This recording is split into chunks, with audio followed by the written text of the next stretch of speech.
I watched her fingers grip that $15 million check. My way out, my redemption, everything I'd worked for. Then she tore it in half, right down the middle, on Christmas Eve. And when her boss walked in and saw what happened, those 3 words changed my entire life. Sir, she's right. Before we begin, if you've ever felt like money could solve all your problems, or if you've learned that some lessons cost more than dollars can buy, hit that subscribe button. This story will challenge everything you think you know about success, dignity, and what really matters. Stay until the end, because the twist will leave you speechless. Let me take you back to Christmas Eve 3 years ago. I'm standing outside the Grand Heritage Hotel, snow falling around me like something out of a movie, watching families through the glass windows celebrating the holidays. I'm holding torn pieces of a check in my frozen fingers. $15 million, ripped to shreds. And I'm the one who destroyed it. I know what you're thinking. Nobody tears up $15 million. Nobody walks away from that kind of money, especially not someone who's completely broke. But let me tell you how I got to that moment, because 6 months before that Christmas Eve, I had everything. And I mean everything. My name is Vincent Cole, and I owned a chain of upscale steakhouses across the Northeast. 7 locations, each one packed every night. I had the house, the cars, the reputation. People knew my name. Chefs wanted to work for me. I'd built it all from nothing, spent 15 years grinding, and I'd finally made it. Or so I thought. Then my business partner, a guy I'd trusted for over a decade, committed massive fraud, used my name, my signature, my reputation to run an elaborate scheme, and when it all came crashing down, he disappeared. Literally fled the country, left me holding the bag for everything. The media crucified me. Didn't matter that I was innocent. Didn't matter that I'd been betrayed too. My name became poison overnight. Within 3 months, I lost everything. The restaurants closed, lawsuits buried me, I had to sell my house just to pay legal fees, sold my cars, sold everything I owned that had any value. And still, it wasn't enough. The debt followed me like a shadow, but worse than the money was the reputation. Nobody in the restaurant industry would touch me. I applied for jobs, management positions, consulting gigs, anything. Doors slammed in my face. My name was mud. By December, I was living in a cheap motel on the outskirts of the city, the kind of place where you don't make eye contact with your neighbors and you keep your car keys in your hand when you walk to your room at night. I was down to my last $200, $200 between me and absolute zero, and Christmas was coming. I spent my days in that motel room, staring at the ceiling, wondering how it all went so wrong. I'd wake up sometimes forgetting where I was, reaching for my phone to call my assistant, then remembering I didn't have an assistant anymore. Didn't have anything anymore. The silence in that room was deafening. But I'm not someone who stays down. I couldn't. So I started researching, looking for any opportunity, any crack in the wall I could squeeze through. That's when I found out about Patricia Whitmore. Patricia Whitmore was a legend, a self-made billionaire who'd started as a housekeeper at the Grand Heritage Hotel 30 years ago, worked her way up through every department, learned the business inside and out, and eventually bought the hotel, then built an empire.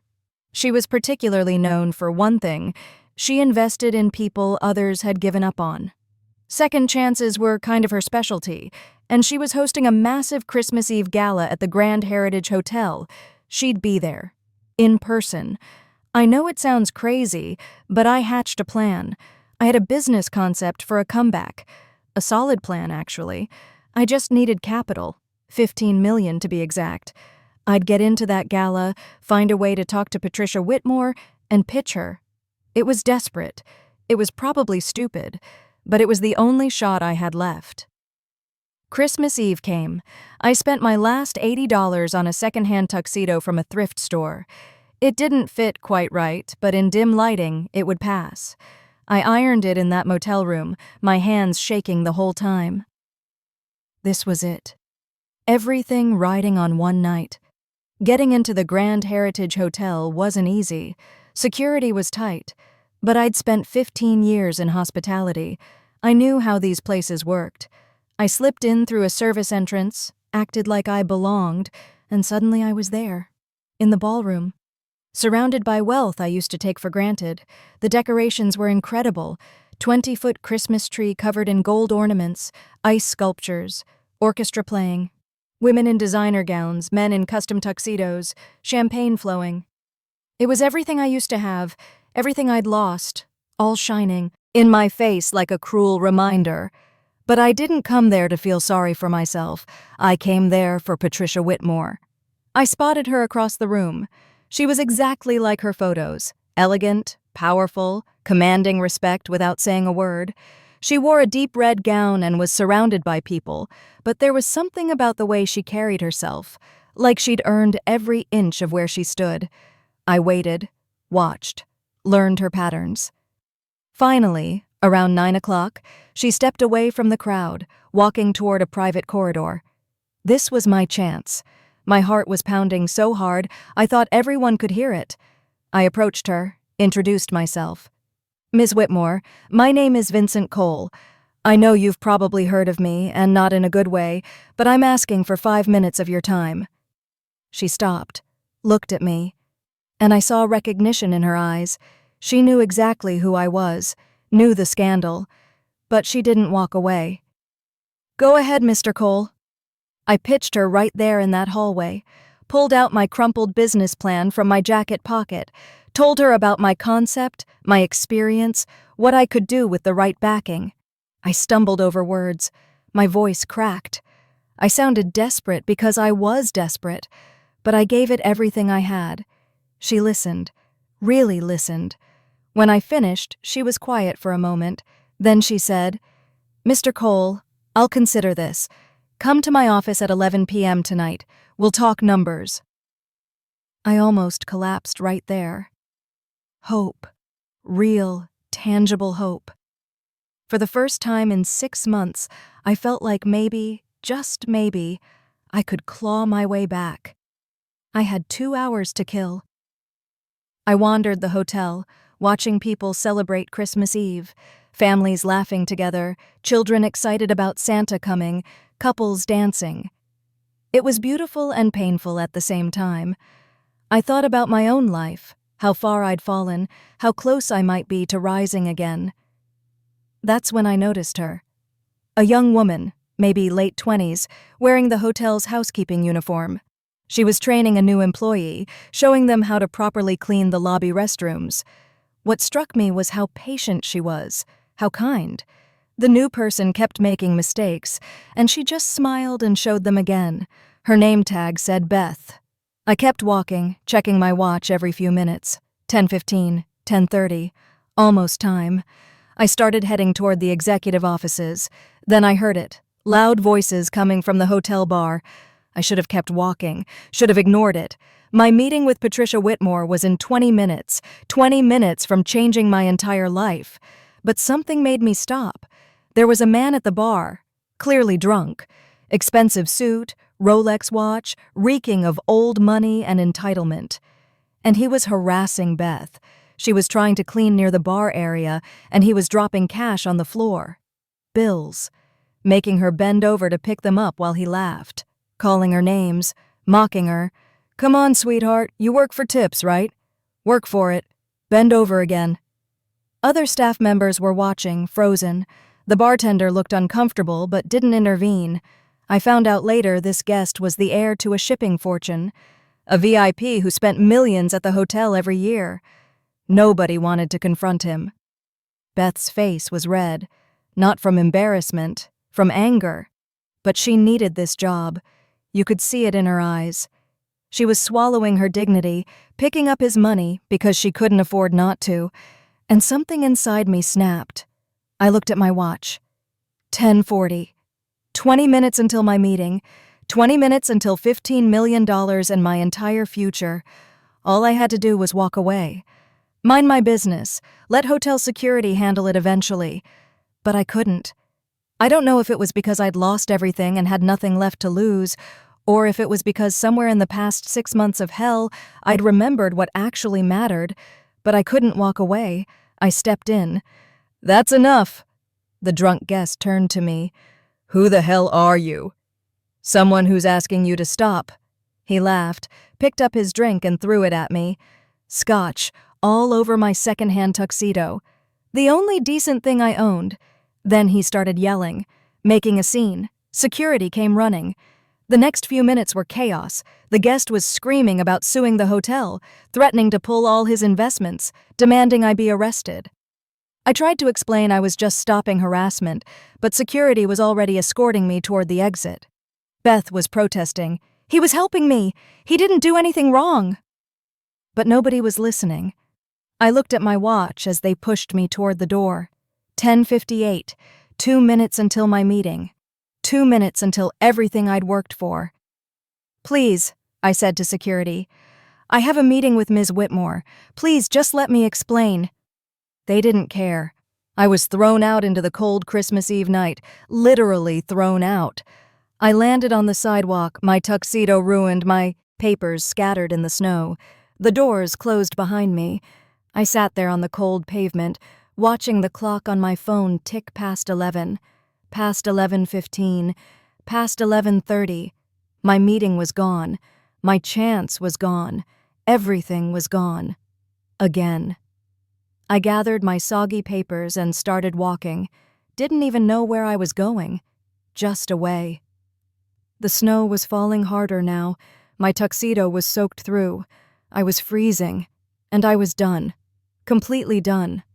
I found a bench about a block from the hotel and just sat down, stared at my ruined business plan. 6 months of desperation, all leading to this. Ending here. "Vincent! Mr. Cole!" I looked up. It was Beth, running toward me through the snow without a coat. "Please, you have to come back. Ms. Whitmore wants to see you." I didn't believe her. Thought maybe she felt guilty. But she grabbed my arm. "I'm serious. She sent me to find you. Please." I followed her back to the hotel in a daze. She led me through back hallways I'd never seen, away from the gala, away from everything. We stopped at an office door. Beth knocked and opened it. Patricia Whitmore's office wasn't what I expected. It was modest, professional but not flashy. Photos on the walls showed her journey, pictures of her as a young housekeeper, then in management, then at the grand opening as owner. This was someone who'd earned everything she had. She was sitting at her desk. "Mr. Cole, please sit down." I sat. My ruined tuxedo was dripping on her expensive carpet. I started to apologize, but she held up her hand. Then she reached into her desk drawer and pulled out a check, slid it across the desk to me. I looked down. $15 million, made out to Vincent Cole, signed by Patricia Whitmore. My hands started shaking. This was real. This was actually real. After everything, after being thrown out, after missing the meeting, here it was. My miracle, my second chance, everything I needed, right there in my trembling fingers. "I saw what happened downstairs," Patricia said quietly. My heart started sinking. "That guest you confronted? His name is Preston Blackwell III. His family has been investing in this hotel for 3 generations. He's offered me $50 million to ban you from this property permanently and press criminal charges against you for assault." I felt sick. He's threatening to pull all his business ventures from my hotel chain. We're talking hundreds of millions in potential revenue over the next decade. I stared at the check in my hands. $15 million, my entire future. "So here's the situation, Mr. Cole," Patricia continued. "That check is real. Take it right now and leave through the back exit. I'll smooth everything over with Preston. You get your fresh start, your capital, everything you came here for. But you sign an NDA, you never speak of tonight, and you never set foot in any of my properties again. Walk away quietly, and we both get what we need." The office was silent except for the ticking of a clock on the wall. I looked at the check. $15 million. Everything I'd lost. Everything I could rebuild. My restaurants, my reputation, my life. All I had to do was take it and go. Then I looked up and saw Beth standing in the doorway. She was watching me with these eyes that held something I hadn't seen in a long time. Respect. Gratitude. She mouthed 2 words. Thank you. And I understood something in that moment. I'd spent 6 months being angry about what had been taken from me. My money, my reputation, my success. I'd been so focused on what I'd lost that I'd forgotten who I was before I had any of it. I looked back at Patricia Whitmore, then at the check. $15 million. I picked it up. Felt the paper between my fingers. My hands were still shaking. Then I tore it in half. The sound of ripping paper was loud in that quiet office. I tore it again, and again, let the pieces fall onto her desk like confetti. I can't take this, I said. My voice was steadier than I expected. Not like this. Patricia didn't move, just watched me. That man humiliated your employee. Someone who works hard, who treats people with kindness, who deserves basic respect. And I'm supposed to walk away and pretend it didn't happen? For money? I shook my head. I've lost everything else, Ms. Whitmore. My business, my reputation, my savings, my home, everything. But I won't lose my integrity.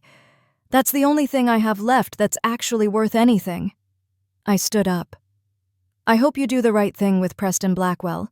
But either way, I can't be bought. Not anymore. I turned to leave. Got all the way to the door. Sir, wait. I stopped, but it wasn't Patricia's voice. It was Beth. She stepped forward, and there was something different about the way she moved, more confident. She looked at Patricia, then at me. Sir, she's right. You passed. I turned around, confused. What? Patricia stood up from her desk. Preston Blackwell is an actor, Mr. Cole. I hired him. My brain couldn't process what she was saying. The harassment, the confrontation, the threats, all of it was staged.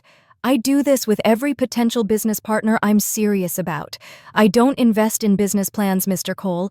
I invest in character. And I needed to see yours when everything was on the line. I felt like the room was spinning.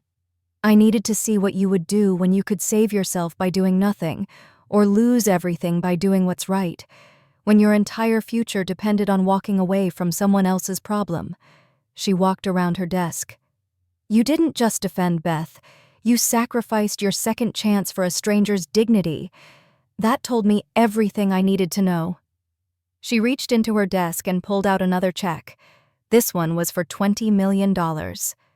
This is real, Mr. Cole, along with a partnership contract. I want you as a partner in a new restaurant venture across my hotel properties. But more than that, I want you to develop and run a staff dignity program, training for all our employees on respect, integrity, character. Because someone who'll give up $15 million to defend a housekeeper, that's someone I want in business with me. I couldn't speak, couldn't breathe. I just stared at her. The world is full of people with good business plans, Vincent. It's empty of people with good character. You just showed me you have both. I broke down, right there in her office. For the first time since losing everything, I cried. Not from despair this time, from relief, from gratitude, from the overwhelming weight of realizing that my worst moment had led to my greatest one. That was 3 years ago. Today, I'm a partner in Whitmore Heritage Restaurants. We have 12 locations across Patricia's hotel properties. They're successful, they're profitable, but that's not the part I'm proud of. I run the Dignity Initiative, a training program for every single employee in Patricia's companies. We teach that no amount of money justifies treating people as less than human.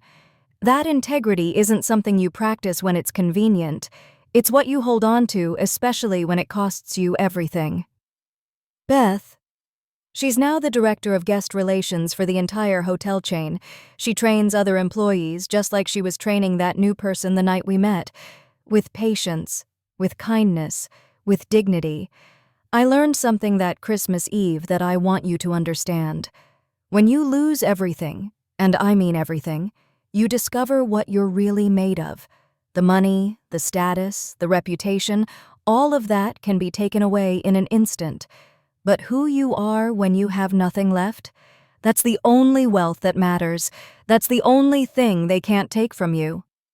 Patricia didn't invest in my business plan that night. She invested in my character, and that investment has paid dividends neither of us could have imagined. Every Christmas Eve now, I stand outside the Grand Heritage Hotel, watching the snowfall, remembering the night I tore up $15 million. And I smile, because I learned that some things are worth more than any check could ever be. Your integrity, your dignity, your humanity. Those aren't for sale, not for 15 million, not for 50 million, not for any amount.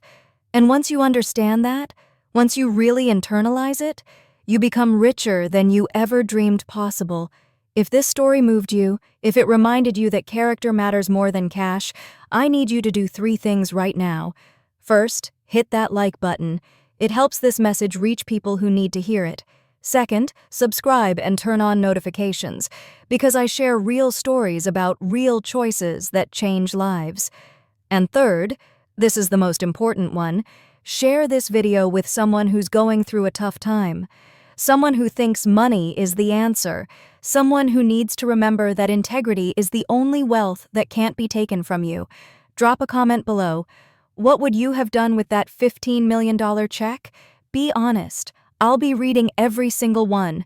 Remember, the measure of who you are isn't what you have. It's what you do when you have nothing. See you in the next story.